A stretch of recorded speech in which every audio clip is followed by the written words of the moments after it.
Assalamu alaikum. Okay, today we'll talk about low vision examination overview. Yeah, it's an overview. We'll talk about the basics and tips about the different sides about low vision.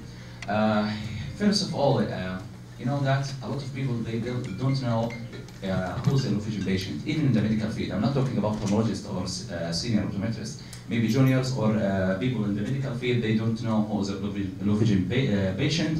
Teacher, parents, families. In the beginning we will define who's a low vision patient. Simply, low vision patient is a visually impaired,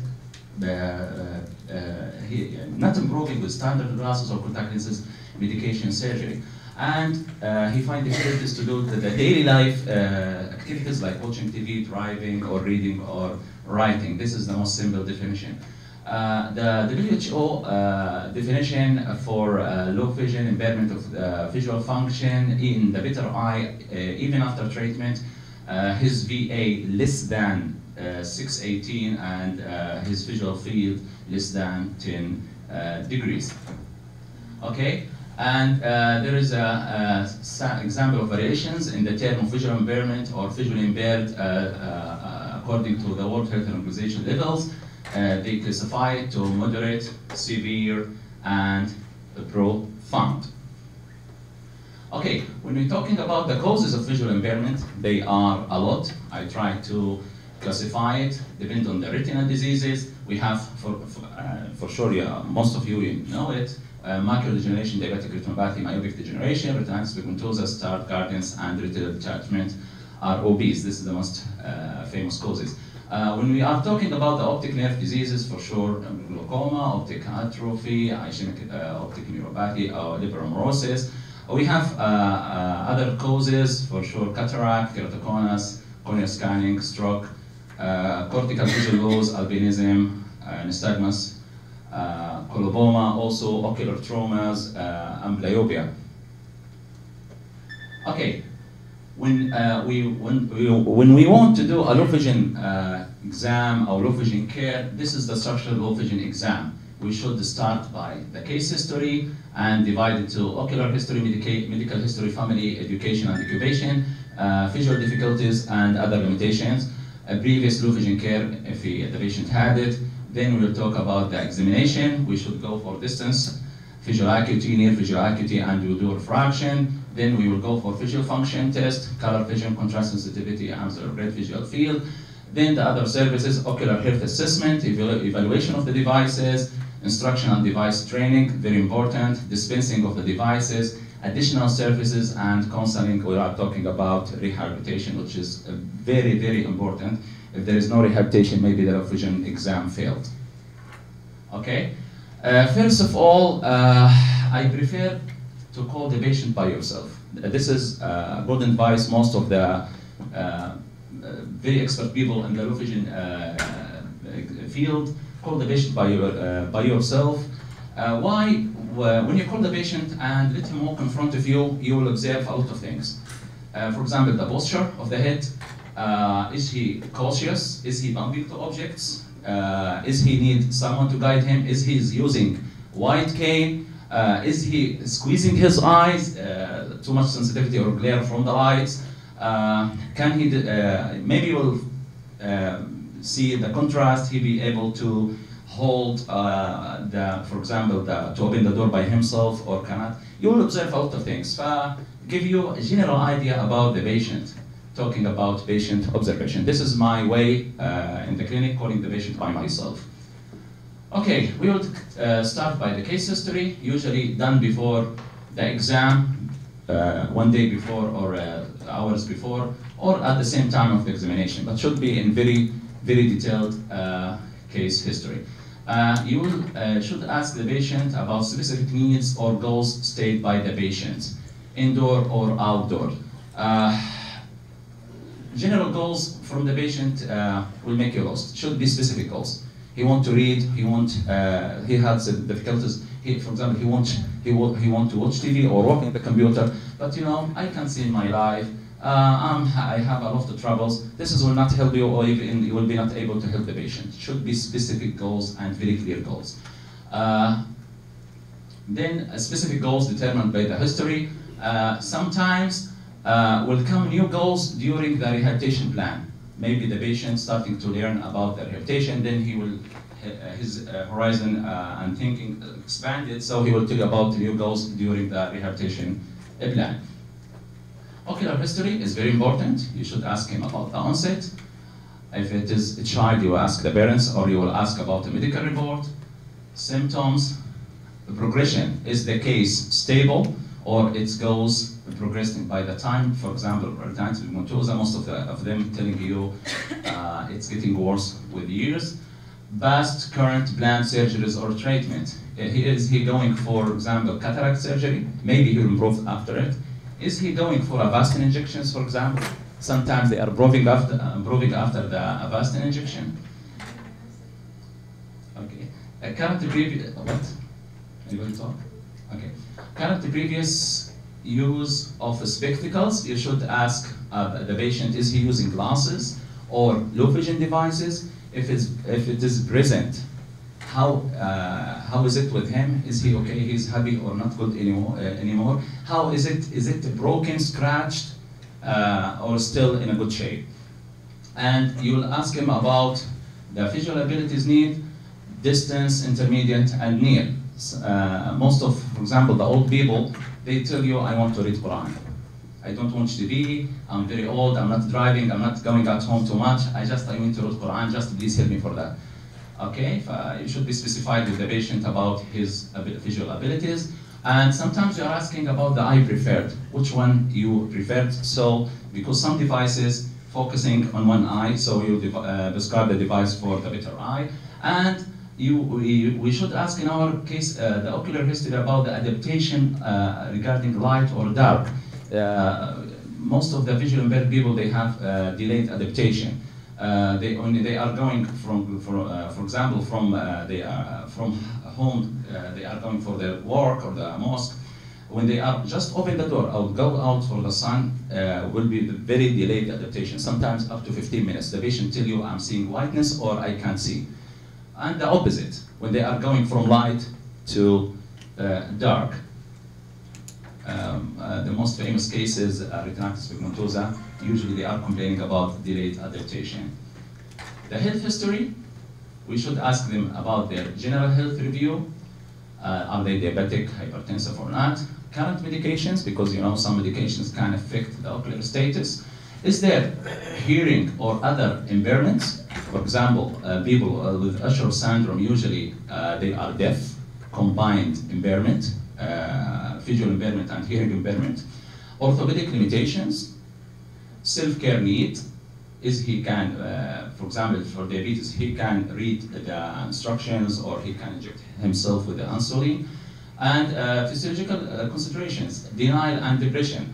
The majority of our low vision patients, they are depressed. And there is some people denying, especially in the young age. Medical history, impact on low vision care. Why? As we said, diabetes. Can he control his diabetes? For example, Parkinson's disease include hand or head tremors. Maybe it fails some of the optical devices. You will not prescribe it for him. For example, the hand magnifier. We have sometimes multiple sclerosis induced general weakness. This is why we should ask about the medical history. Multiple sclerosis, reduced motor control, ocular motility problems, history of stroke, weakness on one side, hemanopia or cognitive loss, weakening the knowledge of the patient. Social history, also we should go for social history, living alone or with the family helping him. Employment issues, is he working or retired, or he's just staying at home, he's not working? We should ask about that, because for example, when he is working, we will think about how can we help, or we will ask him about the difficulties he's facing in his work, for example, the computer. And educational concerns. A lot of times, especially the students in the schools or the university, they are facing a lot of problems reading or seeing the board, or in the exams they cannot read the questions, and they will not give them enough time to write or to answer in the exam. So we have some education concerns. Also, I face some cases, they quit from the schools, not from their parents or the visually impaired by himself. The school kicked him out. You cannot stay with us, you cannot see, we cannot treat you or help you, please go out from the school. So we should focus on the educational concerns. A careful, focused history is the basis for developing realistic low vision care and rehabilitation plan.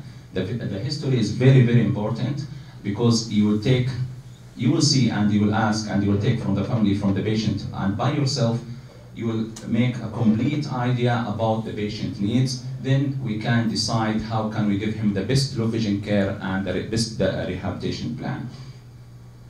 Okay, we will go now for the visual assessment. When we are doing the visual acuity, we should know how to record the VA for distance and near for a low vision patient.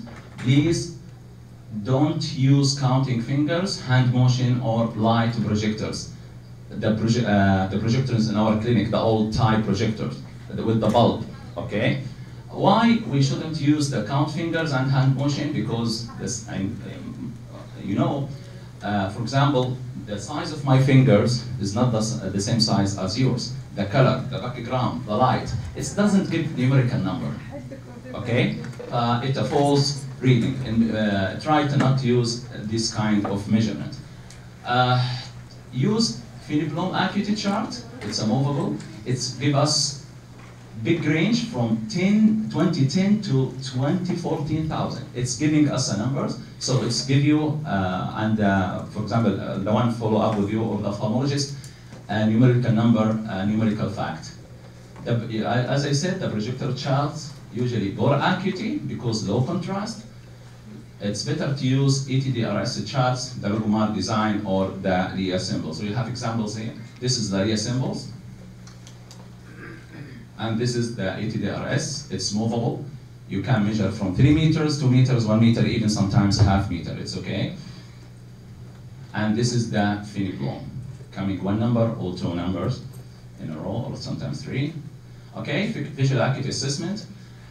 Try to observe the patient during the acuity testing, is the speed and accuracy of the patient, head and the eye positions, eccentric viewing or null point, is straight or eccentric viewing. If the patient cannot maintain good vision unless he's make eccentric view, it's okay, and right beside the VADC, eccentric viewing.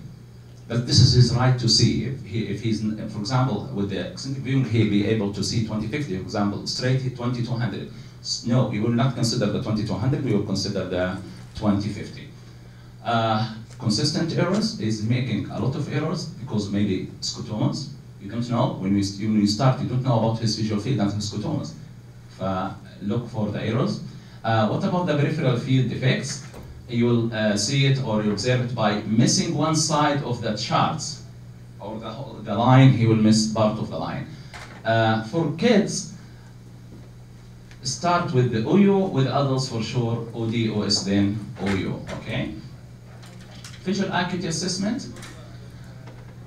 Why it's important to measure the visual acuity assessment? Verify eligibility as a legally blind. Is he a legally blind or not? Maybe here we're not classifying the patients or making medical reports like in the States to do, is he legally blind or not? But it will tell us, is he legally blind or not? Verify eligibility for tasks such as driving. As even you will advise the patient, when you see his visual field and we are talking about here the visual acuity, you can decide or you will advise him, you can drive or not. Estimate the dioptric power of optical devices. When you see his visual acuity, it will predict the reading aid, not the magnifier. The reading aid, maybe he needs to read a regular size print. Monitor the effect of treatment and the progression of the disease. When you are following the patient, when you take the accurate visual acuity, and in the follow-up, you will evaluate his status from the visual acuity point. Is he progressed the disease and or after the treatment? Is he improving or still stable or getting worse? Near acuity testing, the patient should hold the reading card at their normal reading distance. Usually when we are examining the low vision patient for reading, please ask him to hold the reading card the way he like. when I know you will say 40 centimeter is the normal distance. Okay, but I'm a low vision patient. I'm a high myope, for example. I can barely read at 5 centimeters. But he's right to hold the card the way he's want, and you will measure from there, from that point. Usually the reduced signaling is only accurate at a fixed distance, 40 centimeter. The regular reading card, usually accurate at 40 centimeter. It's better to use the good light cards, the M unit. 1 M later subtends 5 seconds of arc at 1 meter. For example, 2 M at 40 centimeter. Helps to predict the reading card and or the magnification need, the M unit card. Note errors related to scotomas or a visual field, even at near. Okay, we will go for refraction. In low vision exam, we shouldn't assume that the patient doesn't need refraction. Sometimes you will find some refractive errors, not the very slight refractive errors, but sometimes, for example, some patients came to me, they are reading -6 or -4. Some people told them no need for glasses. But when we refract them, he will improve maybe by 2 lines. It will make a difference in his life. 2 lines or whatever the percent improve the quality of his vision, the quality of his vision. But we shouldn't miss the refraction, it's very important. We should do the VA with the current glasses. We should do retinoscopy. Very important, the retinoscopy, even more important than the autoref, because most of the vision impaired people may be media opacities, a lot of retinal problems. It will not give you very accurate result. Also, the autorefractometer, difficult in eccentric viewing, nystagmus, and media opacities, just noticeable difference. This is what we call just noticeable difference. I'm doing refraction for the low vision patient.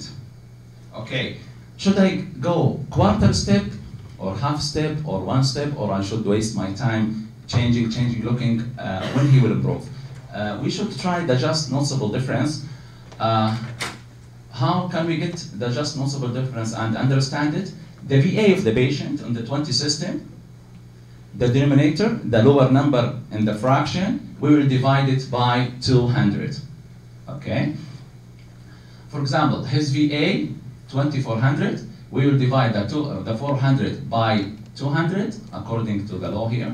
We will have 2. So the patient will start to notice a difference in the chart by plus or minus 2. For example, his refractive error, I said before, -4.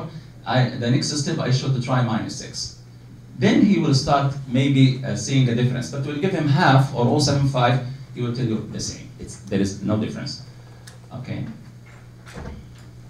Okay, phoropter vis tri-frame. What should we use? Phoropter or tri-frame? For sure, tri-frame. Why we shouldn't use the phoropter? Poor light reflex for retinoscopy, decreased light transmission due to multiple lenses, eccentric viewing difficulties, hard to use large, just noticeable difference spheres. For example, the just noticeable difference 3 for the patient. Imagine you will click quarters up to reach 3 each time, taking long time. But tri-frame is much better. This is the near acuity test. We have this is the unit, this is the lighthouse card. The near acuity test, lighthouse method, we'll use near acuity test card. We will start with addition 2.5 at 40 centimeter. If it is failed, we will go for 5 diopters for 20 centimeters. Near acuity test, when we are using good light cards, the M unit, measure a lowest line can the patient achieve, determine the goal, the 1M, for example. We want to reach the 1M. Where is the patient stop? And the distance for the patient. For example, 10 centimeter, we will divide it. Now here we are predicting that 10 centimeter divided by 100, he needs 10 diopters. So we are thinking about 2.5 magnification or 10 diopters addition. And for example, this is example, how can you predict that? You give him the good light card, the M unit. The patient holds the card at centimeter and he barely can read 4M. 4M is, as we are saying, 2060 at reading, okay?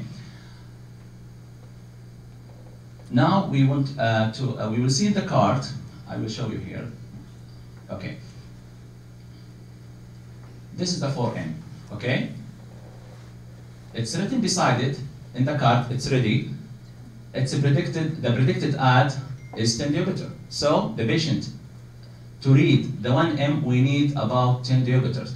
But the patient holding the card at 20 centimeter, not 40 centimeter. This should be in 40 centimeter. So what we will do, we will double that. From 40 centimeter, 10 diopters, but he's reading from 20 centimeters. So we will multiply by 2 because the distance is double. So we will double that. So this is direct in the reading card, make it very easy to you to predict that. And the magnification need. For example, the addition now is 20, right? How much is the magnification? We will divide by 4, so 5x. Many patient needs more magnification, even higher than what you get or predict in the reading card. And make careful from the print he's reading from. Is it good contrast or poor contrast sensitivity? Is the patient have multiple scotomas, a reading material with a poor contrast print? And what about the illumination? Is it poor or there is good light illumination? Test of visual function. After we are finishing the visual acuity and diffraction, test of visual function, we should know distance VA doesn't equal vision function. The distance VA doesn't tell us the full idea and the whole story about the patient's visual function. Visual function describe how the eye function. For example, VA, contrast sensitivity, and visual field. Visual function describe how the person function in vision related to activities like reading, mobility, employment, and quality of life. And we'll understand it now by, for example, the contrast sensitivity. Contrast sensitivity, amount of light reflected from adjacent surfaces. Assist illumination and the magnification needs, give us an idea about it. And the contrast need, should we give him filters later on? If the patient scores low contrast, we should think about filters. And overall visual function, we should evaluate it. Changes in visual function over time. Every visit we should measure the contrast sensitivity to see the visual function of the eye progressed or still stable. We have the Mars letters here, or Bailey-Robinson charts. Bailey-Robinson charts give us a score from 1.51 to visually impaired, 1 profound visual impairment. Visual field testing detects the peripheral and central scotomas, as you know, helping guide in mobility training. We have confortation, Goldman, and automated perimetry, as you know. This is the confortation. A quick screening can detect unrecognized peripheral defects for the patients. Educational tool for individuals with a central loss.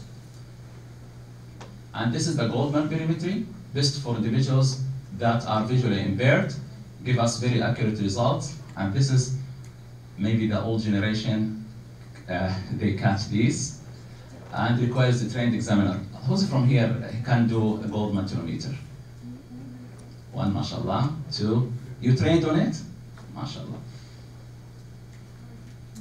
It's hard, yes, very hard. Okay, visual field testing, this is the automated.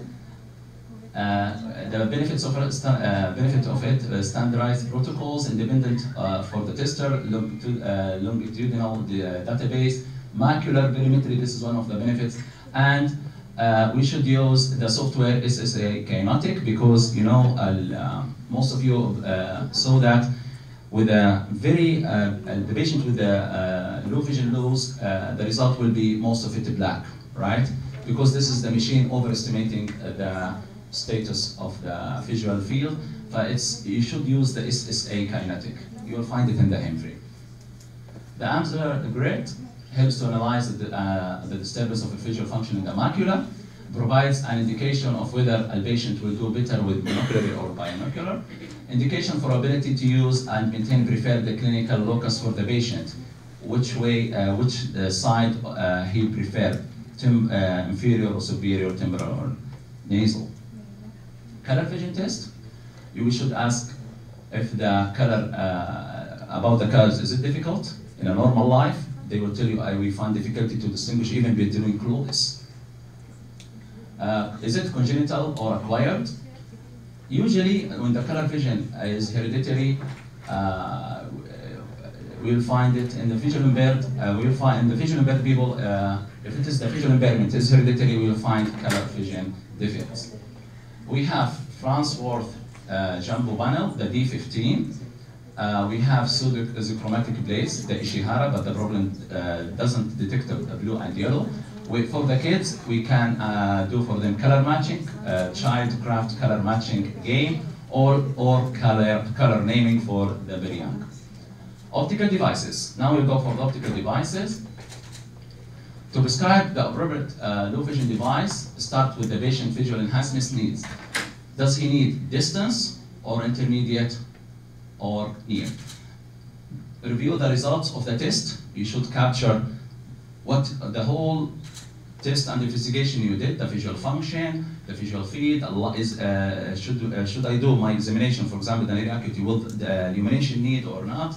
And we should think about the magnification and contrast required for the patient. And also very important thing, we should understand the optical device I'm trying with the patient. I should have full idea about it, not just give him and just try it. I should know how, the principle about it and the proper way how to use it. Even by, for example, he's holding it by his hand, I should learn him how to use it and observe him. When we are prescribing optical devices, we are using 3 types of magnification: relative size magnification, making the large print larger, the print material larger, relative distance magnification, move the object closer to the eye, for example, make the screen of the computer closer, and angular magnification like telescopic magnifier by increasing the angle. 5 minutes, okay. With telescopes, spotting and one of their advantages, spotting intermediate and distance targets can be monocular and binocular, not for walking and mobility, all distance magnifiers, not for mobility. We have Galilean, Keplerian, handheld. We'll talk about all of them now, quickly. We have the telescopes. This is the Galilean telescope binocular. From 2x to 4x, x means magnification, easy to use, light, less complex, and less expensive, large exotubule. This is the main benefit for it. We have the Keplerian, usually expensive, or heavier, and poor light gathering system. This is the handheld telescope, portable, monocular, inexpensive, but not so accepted from the patients, maybe for cosmetics. This is the clip-on telescopes, also from 2.5x to 4x for distance and near. It can be put on the glasses, the distance glasses, or even near. And we have here a spectacle mounted. Like here in the picture, it's mounted to the glasses. It's 1.5x to 8x. Designed options can be bioptic, like here, or wide angle like the Max TV. We have the telemicroscopes, reading telescopes or surgical lobes. I'm sure you know it. We have the reading spectacles, the most famous the prismatic glasses. We have the powers from +4 to +12. And it's called the prismatic because we are inserting base in a prism. Why we are inserting the base in a prism? Because you know, plus making exotropia, we are inserting base in a prism to compensate so the eye get ortho. We have the press-on ads and microscopic glasses and high-glass aspherics. All these options for reading spectacles. Here we have the press-on ads and here the prismatic. We have the very famous hand magnifiers. It can be illuminated and non-illuminated. The most important thing to know about it, the larger the lens, the weaker the power. Stand magnifiers, the material position inside the focal length of the lens, but a good option for the people with hand tremor. High-tech options, suitable for individuals with moderate or profound visual loss. When the visual impairment is very high, it's a good option because we can decrease the contrast sensitivity, the benefit of higher magnification up to 80x, variable color adjustment, and the ability to isolate the text lines, and it's autofocus. This is how can we decide the line or make it isolated by vertical or make the line horizontal. You can read only one line. We have the filters, observative lenses. We have UV protection and infrared protection, and enhance and increase the contrast. Type of filter determined by the assessment of the trial, not by diagnosis. The only way you can decide which filter is good for the patient by trial. He should try it. You cannot decide this type of filter or this color good for the patient. We have the non-optical devices. We have the typoscopes. This is the typoscope. For, a lot of people saying, I cannot sign, or I cannot read, or I can't write. This is the typoscope. Here for several lines, sometimes it's only one line, so he will sign in the space. So he will be not lost. We have some, this is the non-optical devices, typoscopes, lighting, ball pens for writing, keyboard accessibility, the keyboard, some stickers, you can put it on the keyboard, so he will see the keys easily. We have, for example, the computer accessibility, it's a lot. Voice dictation, text-to-speech software, a lot of software. And low vision examination goals. Prescription of devices needed, this is the main goal. Patient education, teaching strategies to enhance the vision function, and referral for vision rehabilitation services. The last thing, low vision patients, we cannot cure them. So what we are doing, our job is only to solve their visual problems, make their life easier so they become fully independent, and improve the quality of life. This is our message. This is what we are doing in the clinic, even the rehabilitation services. Thank you.